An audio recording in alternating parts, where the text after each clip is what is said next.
देखिए, केंद्र सरकार के जो मुखिया हैं माननीय नरेंद्र मोदी जी, उन्होंने जुल्म किया है। पिछड़ा अति पिछड़ा के छात्रों को उन्हें जो स्टाइपेंड को बंद कराया है, इसके लिए हमारे पार्टी जनता दल यूनाइटेड ने पूरे बिहार में केंद्र सरकार के मुखिया नरेंद्र मोदी का पुतला दहन करने का काम कर रहा है। क्योंकि हमारी पार्टी जनता दल यूनाइटेड गरीबों की पार्टी है, पिछड़ा अति पिछड़ा सबके साथ सबके विकास की बात करती है। हमारे लोगों का जो ये आरक्षण को छीना जा रहा है, हमारे लोगों को स्टाइपेंड छीना जा रहा है, हम चुप नहीं बैठेंगे, हम सड़क पर निकलेंगे और केंद्र सरकार के विरोध में जो जुल्म हो रहा है जनता में बताएंगे। यह जुल्म करने वाले को सत्ता से हटाइए और 2024 में इनको नेस्तनाबूद कर देना है। यही हम लोग आज इनका पुतला दहन करने के लिए यहाँ पर आए।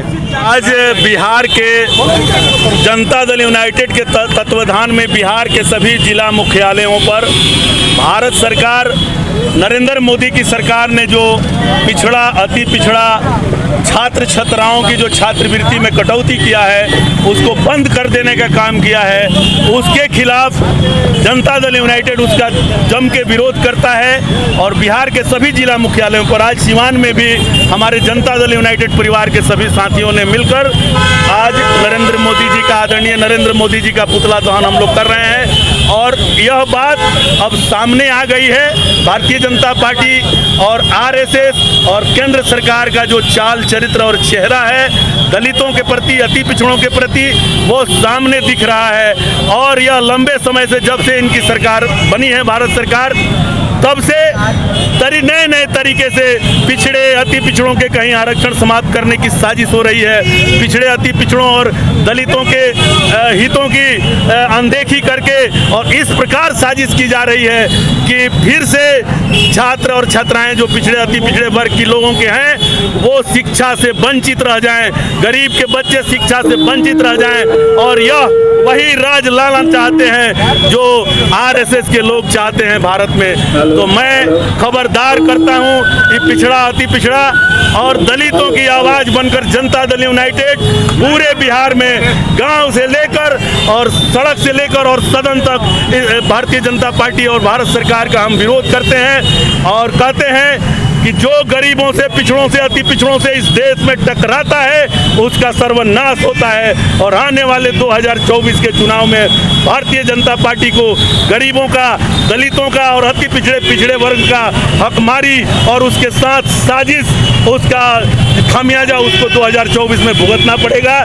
और तमाम लोग इस देश के गरीब गुरबा, शोषित वंचित समाज के लोग, उनके संविधान, जो जिस संविधान के दायरे में उनको आरक्षण और उनका अधिकार प्राप्त है, उस संविधान को खत्म करने की साजिश भारत सरकार कर रही है। केंद्र सरकार के द्वारा पिछड़ा और अति पिछड़ा वर्ग के छात्रों की छात्रवृत्ति बंद करने के विरोध में जनता दल यूनाइटेड के तत्वाधान में आज पुतला दहन का कार्यक्रम प्रदेश नेतृत्व के निर्देशानुसार किया जा रहा है।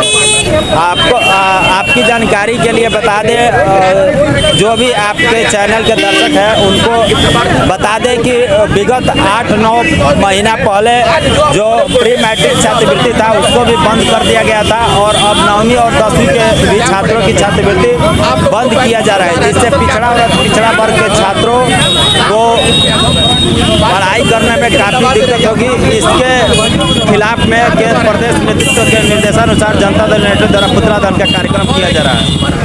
माननीय प्रदेश अध्यक्ष और माननीय मुख्यमंत्री नीतीश कुमार और माननीय प्रदेश अध्यक्ष उमेश सिंह कुशवाहा जी ने ये निर्णय लिया है कि अति पिछड़ा की जो हकमारी हो रही है और उनके हकमारी की आवाज़ को बुलंद करने के लिए जो बच्चों की और बच्चियों की हकमारी जो केंद्र सरकार कर रही है, नरेंद्र मोदी की सरकार कर रही है, उनका स्कॉलरशिप बंद कर दिया गया, उनको शिक्षा से वंचित रखने का जो काम माननीय प्रधानमंत्री की सरकार जो कर रही है, केंद्र सरकार कर रही है, उसके खिलाफ हम लोग सदन से सड़क से लेकर सदन तक ये आवाज़ उठा रहे हैं। और आज इसी क्रम में आज इनका पुतला दहन हो रहा है।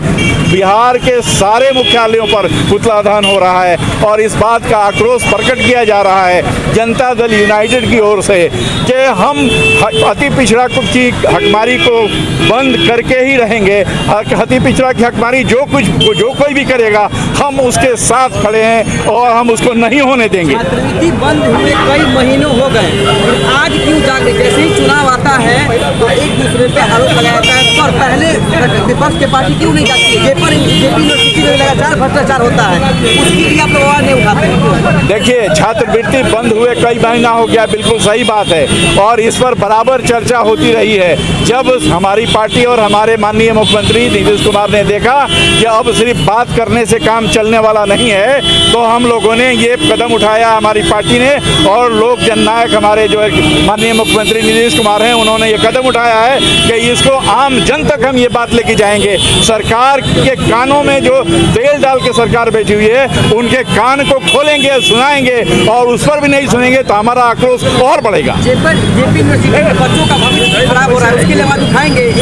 3 साल का BA 5 साल में पूरा हो रहा है, बच्चे का रिजल्ट समय पे नहीं आ रहा है, लड़के के रिजल्ट नहीं आने पे लड़के का भविष्य खराब हो रहा है, उसके लिए आवाज उठाएंगे आप? हम लोग बिल्कुल आवाज उठा रहे हैं। आपको पता होना चाहिए कि विश्वविद्यालयों का कार्यभार माननीय राज्यपाल चलाते हैं और सारा का, सुन लीजिए मेरी बात, सारा तो कुलपति पर कार्रवाई हुआ ना, कुलपति कार्रवाई है, उनको पद से हटाया गया, अब दूसरे कुलपति आएंगे। ये बिहार सरकार और माननीय मुख्यमंत्री के कारण हुआ है, इसलिए कि सरकार वचनबद्ध है कि हम शिक्षा को आम करेंगे, हर एक जन तक शिक्षा पहुंचाएंगे और शिक्षा की कभी भी किसी को कमी नहीं होने दी जाएगी। ये तो केंद्र सरकार है जो हर तरह से बिहार को पिछड़ा बनाने के लिए इसमें लगी हुई है। केंद्र सरकार जो है राजनीति कर रही है बिहार के साथ। माननीय मुख्यमंत्री ने हर संभव प्रयास किया है बिहार को आगे ले जाने के लिए।